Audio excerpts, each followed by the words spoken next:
Nobody ever made a decision because of a number. They need a story. Right? We can put out lots of numbers, and we do need the numbers. As physicists, of course, we're going to defend the numbers. But in the end, it's going to be humans. And humans trust other humans, and humans react to stories that they're excited about much more than numbers.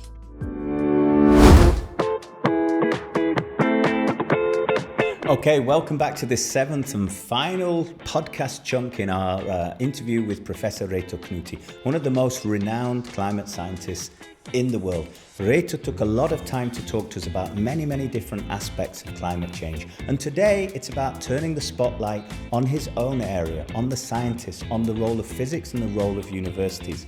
It's a really interesting conversation, and it kind of kicks off with Reto telling us, we physicists, we kind of thought we'd tell you the truth and people would do the right thing, but it didn't work out that simply. Putting the facts out there is not enough to get people emotionally behind something that's very important. So I think we need to find that happy future. He's certainly very motivated. If we work together, we can find a happy future. We need to be truthful. Some stuff has already gone wrong, but there's still things we can do to make sure that not more things go wrong in the future. I do hope you enjoy this podcast, and thank you very much for tuning in every week. Okay, so we're going through the list of responsibilities. We've talked about the consumers. We've talked about the industry. We talked about politicians. Now let's get to the scientists. How do scientists need to change? Is it just about science carrying on in its ivory tower, or what's going to happen in terms of science to save the planet? I mean, science has a number of different roles, but I think we have, in self-criticism as a physicist, we have treated this problem for too long as a physics problem. Right? Historically, we sort of argued that once we understand the physics of the climate, we're going to be fine, and then we will do it. Right? And it turns out that we do understand the problem. We have understood it for a long time, but that doesn't necessarily mean that we're going to change, because the scientific knowledge does not dictate the political decisions and the societal changes. Right? That knowing that you should do more sports doesn't necessarily mean that you do more sports. Right? There's going to be a lot of elements for you actually going running tomorrow morning. So from knowing to action is a big thing. And the science can, I think, change in the way they work more on an interdisciplinary and transdisciplinary setting, that we do the social science involvement, we work with the economics, we work with technology, we integrate across disciplines, which is hard, right? It's really hard. But coming up with things that are more relevant to the actual real decisions that people need to make. Right? And then we have to explain what that means. And that means science has to go out and talk to the media and the public and to the politicians. This sort of science policy interface is not working well, I think. That relates to the problem that the media has no money, social media has no control, right? Fake news are everywhere. So we're having trouble in getting the messages out in a meaningful way. So engaging with politicians and with the decision makers is something we try to do more.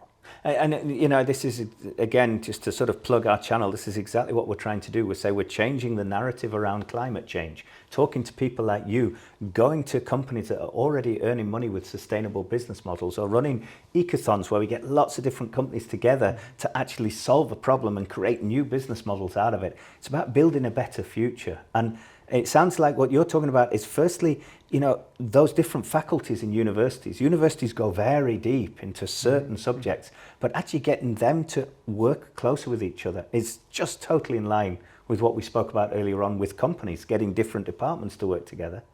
And then also, blurring the lines between where does research stop and development start.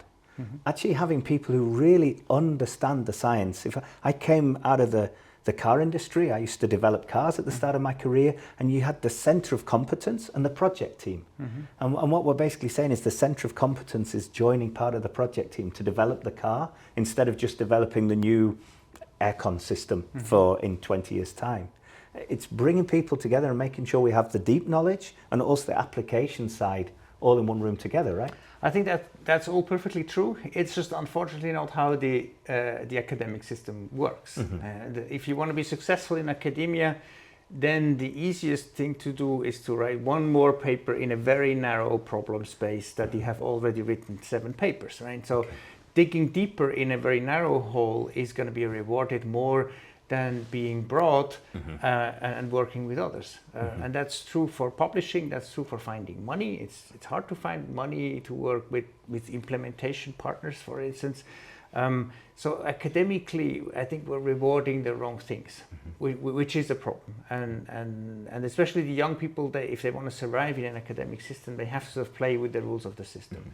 But once you get a little bit older, so the gray hair starts a bit, then I think you can afford to do other things that may academically not pay off, but I think are much more relevant for society.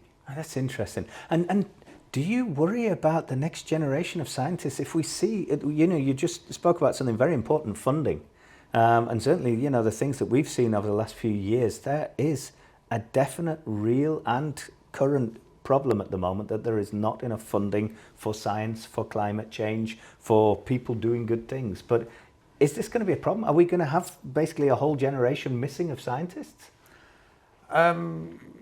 I cannot speak for everybody, but in general, I think it is a problem, right? The funding is decreasing, and obviously there are other things that are pressing, right? It's geopolitics, it's wars, it's so we need to invest in other places too. We need to invest in infrastructure, mobility, energy infrastructure. So, so the tendency is that you cut education. In the next 2 years, it's going to be fine. If you do that for a long time, it's not going to be fine anymore, because at some point education is going to suffer. And in places like here in Switzerland, we have essentially nothing except for smart people and a bit of money. So I think education is going to be absolutely key. If you look at Zurich, why is Zurich being successful with all the tech companies? Yeah. It's not because it's a pretty city. Well, it is a pretty city. It's a beautiful city. But it's also because there are absolutely amazing universities and young talent coming from those universities. So I think education will be actually a key, and funding not just for basic science, but funding for implementation, to work with partners, with industry, with governments, and so on, to make that translation step. Because really, I think we don't have a basic science problem. We have largely an implementation problem. That the things we know are not translating easily into practice. So, I mean, that's something we say a lot as well. Everything we need to save the planet has already been invented. Not quite everything, I would say, but most of the things, right? Okay. There's a few things that are probably still challenging with circular economy. Yeah. The plastics. It has been maybe in principle invented, but in practice it's going to be very hard to replace all the materials in a sustainable way. Right? Yeah. Okay. Textiles, for instance, and there are some things. Yeah. But I would agree that for large parts, and that's true for buildings, it's true for mobility, it's certainly true for energy production. If you do all of these things, you've already done a lot. Yeah. And it's a bit of the flying and a bit of high temperature applications. We need hydrogen, but most of the things, yes, they have been invented, but they're not available easily and not cheaply. Yeah, and also not implemented. And I think this is it's been a fascinating conversation with you. And I think what I'd really like to just close on is talking about what should we do? What can we do next? We started the whole conversation off with, let's not worry about 2050. Let's worry about 2026, 27, 28. What would be the things if I said, here are 3 wishes, if there was a genie in the lamp popped up, said, Reto, you've got 3 wishes. What would you do? What would you like? If you think about the solution space, I think there's obvious things you need to do. There's the buildings, so you change the heating system, you change the cars, no combustion engine cars, a bit less flying, a bit less meat, so dairy products and so on. So there's sort of individual choices, things.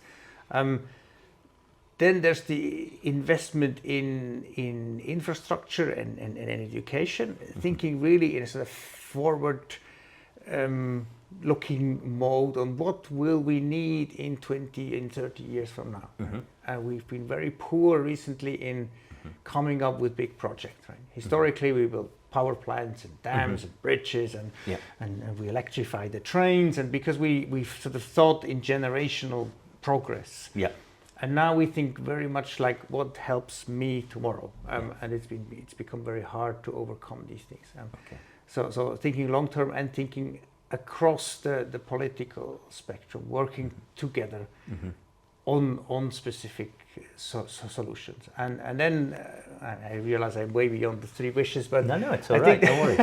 I think it's how you frame the problem and how you tell the stories, right? Getting away from this, I have to change my private life to save the world, because it's not going to work that way, to a way of what can I do to have an impact and what will actually be fun, what will be interesting, right? Choosing to make a difference in a deliberate sense. And I think Kahneman, the famous psychologist, Daniel Kahneman, and the economist, he has made that statement, which I often use in my talks. He once said, nobody ever made a decision because of a number. They need a story, right? We can put out lots of numbers, and we do need the numbers. As physicists, of course, we're going to defend the numbers. But in the end, it's going to be humans, and humans trust other humans, and humans react to stories that they're excited about much more than numbers. And if we go on in that way, I think we're going to be fine. Reto, this is fantastic. And you know, what we're trying to do as well, we're trying to paint that picture of the beautiful future and then make it happen. You know, and I think it was Peter Drucker who said the best way to predict the future is to invent it. And we're trying to invent that better future. We've spoken to you today about, is there a future out there where everyone can be happy? You know, where everyone can eat some meat, but maybe not quite as much meat, where we can meet in the middle and bring people from the centre back into the middle. And we'd like to carry on with that story. Who would you suggest would be the next person we should interview, or the next person we should speak to for the next piece in that puzzle to find out whether there is a future out there that we can all be happy with?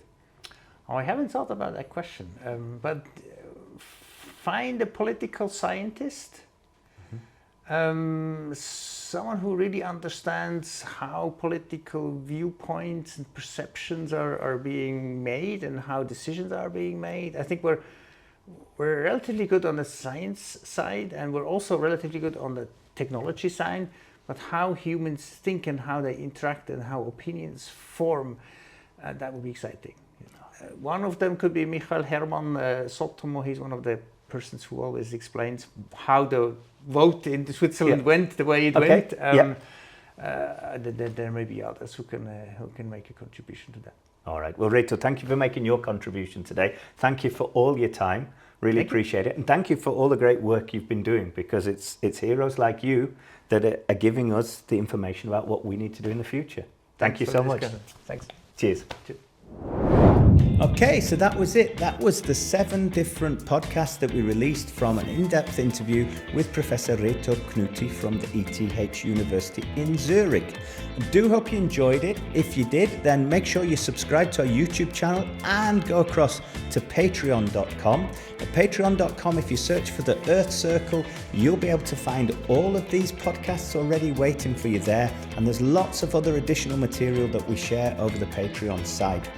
Keep with us over the next few weeks as well, because we're going to be also sharing lots of different interviews with interesting people that are talking about the future.